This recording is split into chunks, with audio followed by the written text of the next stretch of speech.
Dmitri Cherniak's The Goose NFT sells at Sotheby's auction for $6.2 million.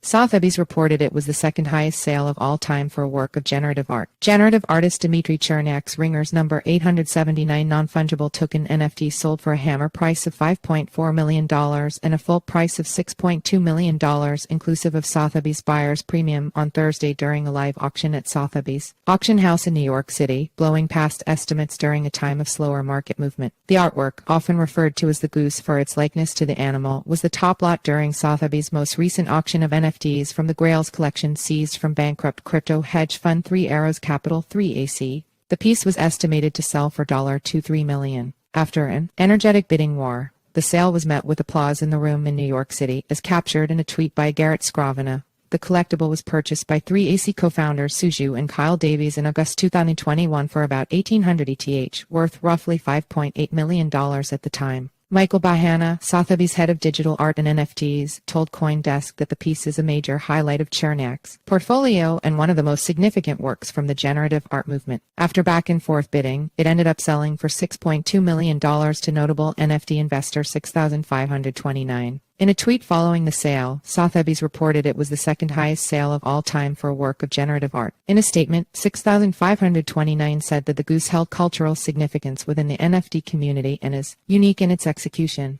On-chain long-form generative art is an act of faith by the artist and the minter. Once the algorithm is committed to the blockchain, nobody knows what outputs it will produce. The goose represents this more clearly than any generative NFT. We could have run the Ringers mint thousands of times without producing anything like it again. The goose has had a historic journey, so far through key moments in NFT history, and I suspect its journey has just begun. In total, there were 37 works for sale at auction from generative artists like Dmitri Cherniak, Tyler Hobbs, Jeff Davis, and more in the sale. Nearly all the NFTs in the auction sold for higher than their estimates. So far, the Grails collection liquidation sales have brought in nearly $17 million. Update June 15, 1959 UTC. Updated the sale price of the goose to $6.2 million from $5.4 million hammer price initially reported.